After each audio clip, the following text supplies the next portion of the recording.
No one has been asking why we have not been covering the World Cup on the Michael Knowles Show. The answer to that question, though, is that there is an entire sister network here that deals with these sorts of really meaningful sports questions. That, of course, is Daily Wire 2. And so I have got answers to the questions that nobody is asking. Before we get started, this video is brought to you by Black Rifle Coffee. More from Black Rifle Coffee in just a little bit. We turn now for the absolute most up-to-date coverage on the soccer games that I assume are happening somewhere in the world. We turn to Daily Wire 2 and our correspondent, Jeremy the God King Boring.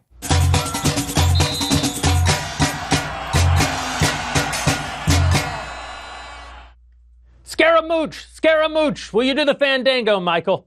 Enormous news from the Bear of the North. As for the second time in less than a century, Germany's dreams of global conquest collapsed in Western Russia with their 2-0 defeat at the hands of South Korea, a nation with roughly half of Germany's GDP. Speaking to the BBC, former German champ Jurgen Klinsmann said, quote, "It's always difficult when you win to repeat it 4 years later." An admittedly strange declaration from a nation that has made failure look easy in every generation since the Franco-Prussian War of 1870. Of course, Germany, who brought us the fall of Rome, the Dark Ages, nihilism, Nazism, 2 world wars, trance music, and the failed project that is the EU, is never truly defeated and will undoubtedly rise again from the ash heap of history and prove that they can, in fact, put a small ball roughly the size of a human head through an enormous net without the use of the hands that God gave them, as well as any third world nation or France. In other World Cup news, this week marks the close of the tournament's group stage and the beginning of the quarterfinals. What this means is, frankly, anybody's guess. This sportscaster, for one, stopped reading the Wikipedia entry pretty early on, if I'm being honest, because as a God-fearing American, I just couldn't be moved to give a flip about what kind of archaic rules govern this socialist non-sport, I having far more exciting things to do with my time, like dozing lightly in my armchair, or literally anything else. I did ask several people in my office who have repeatedly assured me that I'm wrong to criticize so beautiful a game if they could give me a quick rundown of how it all works before airtime. But they all reluctantly confessed to never having actually watched a match before the current World Cup started, even though they think it's a hugely important cultural event and I should be ashamed of myself for blowing it off as nothing more than a deliberate attempt to reduce America from its status as shining city on a hill down to parody with the lowest common denominator equatorial hellhole from which the soul of man used to cry out for freedom and deliverance to so great a nation as this, but who now see that we're not really all that great if you really think about it, because without our hands and the complexity with which we conquered war, poverty, disease, and death since the last World War, we're really just like everybody else. Also, men are not stronger than women, the Millennium Falcon was never all that fast, and Batman could totally take Superman in a fight, even though the latter is invincible and can literally shoot laser beams at the speed of light from his eyes from space, a place that none of the countries that have ever won the World Cup have ever been to. Probably because they haven't figured out how to use their hands. To be clear, however, it's not the position of this self-entertained journalist that the admittedly handsome men who run around and fake injuries on the soccer field are not athletes. On the contrary, they are clearly quite fit and able to run around, if aimlessly, for long periods of time with no breaks. The issue is not that they aren't athletes. It's that soccer is not a sport. It's an admittedly mesmerizing bit of choreography in which colorful objects move back and forth across your screen and then nothing happens. Here's a clip of one of the weekend's more interesting matches by way of example.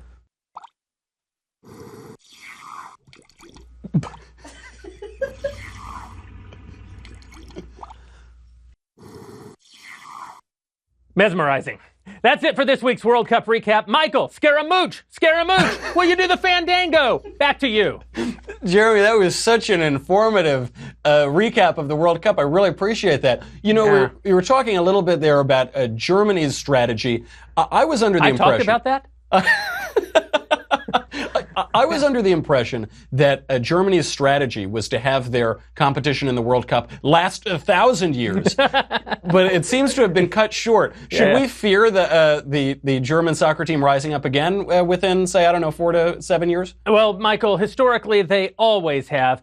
Fortunately for us, the brave men and women of Western Europe who formerly gave the world the British Empire and complex manly sports such as cricket and wealthy sports such as polo will undoubtedly seek a peace for our time and appease Germany all the way to future catastrophe.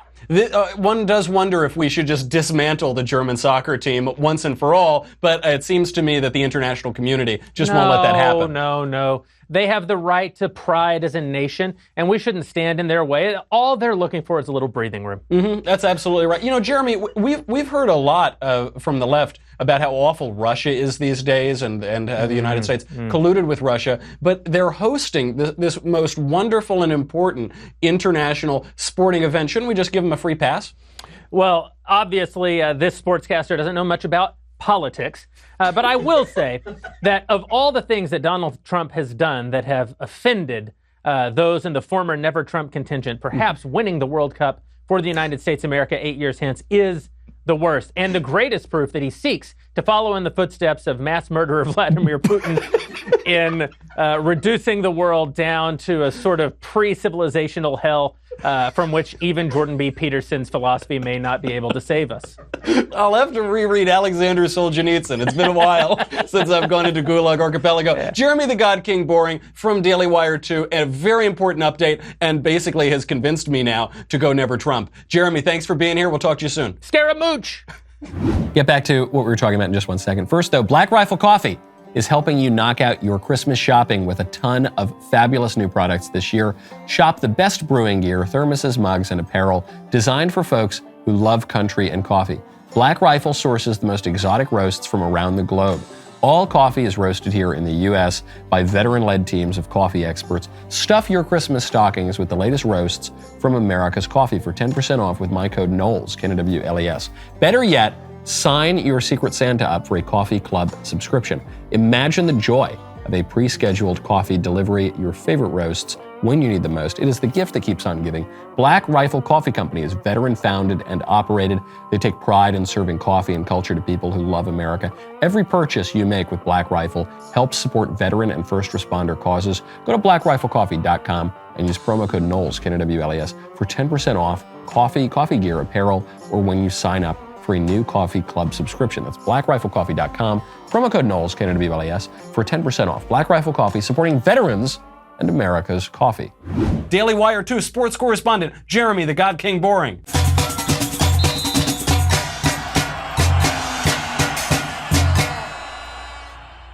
Yowza! Thank you, Michael. It's great to be back with you for a segment one YouTube commenter observed as coming off more like ignorance than humor. That's our Daily Wire 2 coverage of the Fujiwara World Cup. Let's get right into the action, or what passes for action in a sport where the tied game can be resolved by giving two teams yet another opportunity to tie. That, however, is not what happened in our first story of the week. That is host Russia's humiliating defeat at the hands of their former socialist proteges, Croatia. After a tied match, Michael, it all came down to the shootout, in which each team was given 5 penalty kicks to determine the winner. It's actually the most eventful and near-stimulating moment in any soccer match, which raises an obvious question.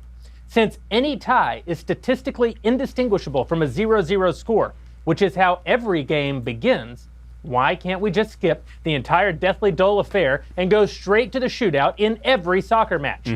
Of course, that would admittedly make soccer feel like a completely frivolous non-game in which the winner is essentially determined by luck, which I believe is the answer to YouTube commenter Mikey87's question of the week. Quote, WTF does GDP have to do with anything, comma, it's a sport, exclamation mark. Well, you're half right, Mikey87, as Russia found out the hard way by being unmanned by a nation with roughly 3% of their gross domestic product. Also, if you skip the entire match, where would you put the funny commercials? Oh, that's right. There aren't any funny commercials in soccer, since no human being anywhere on earth has the kind of willpower and discipline over their attention span to actually wait even longer to see what's going to happen in the next slow-moving children's game in which not a single thing has ever happened since that one guy was hurt ironically while faking an injury in 1957. Also, most people for whom this dreadful exhibition is their only escape don't have the individual income to purchase things in the first place. Still, The biggest news of the week, at least for Anglophiles, was England's defeat of Sweden, both in GDP, $2 trillion to $511 billion, and in gameplay, 2-0. That's right. England has officially made the semifinals, bringing their #1 best-selling single dream one step closer to reality. It's coming to the house. Of course, I know that many of our viewers, as proud and patriotic Americans, are wondering why we here at the Daily Wire 2 haven't devoted a bit more time to covering America's standing in the current worldwide tournament. We too have been confused as to why we haven't seen Old Glory waving above more matches. Fortunately, angry YouTube killjoy Morosa pointed us to the answer with this edifying comment. Quote, "Clearly you're triggered because the U.S. couldn't qualify against the likes of Panama and Trinidad and Tobago, LOL." Candidly, Morosa, this sports journalist had no idea, as I, like almost every one of America's native sons who didn't grow up doing missionary work in the third world or being a girl, never contemplated this farce of a competition, even once since I was 5 years old and learning basic motor functions. I am, however, certainly triggered now that I know.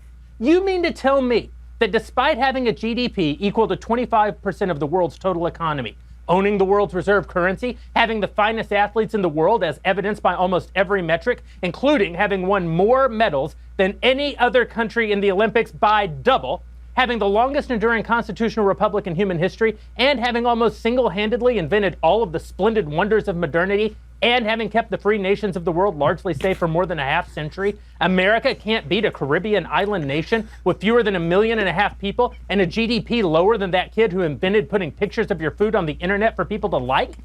Why, I dare say, one begins to wonder if this whole soccer business is even a fair measurement of human accomplishment at all. Michael, yowza! Back to you. Well, a really thorough report, Jeremy. I really appreciate that.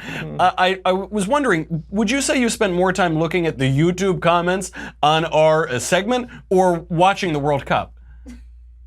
Yowza! Back to you. Terrific. Well, I can't wait for the next update. I do have to ask, as I think are all red-blooded patriotic Americans, how much longer is this World Cup going to go on? Hell if I know, Michael. Well, I got to tell you, I sort of hope this World Cup keeps going on and on because I haven't been watching it. Yeah.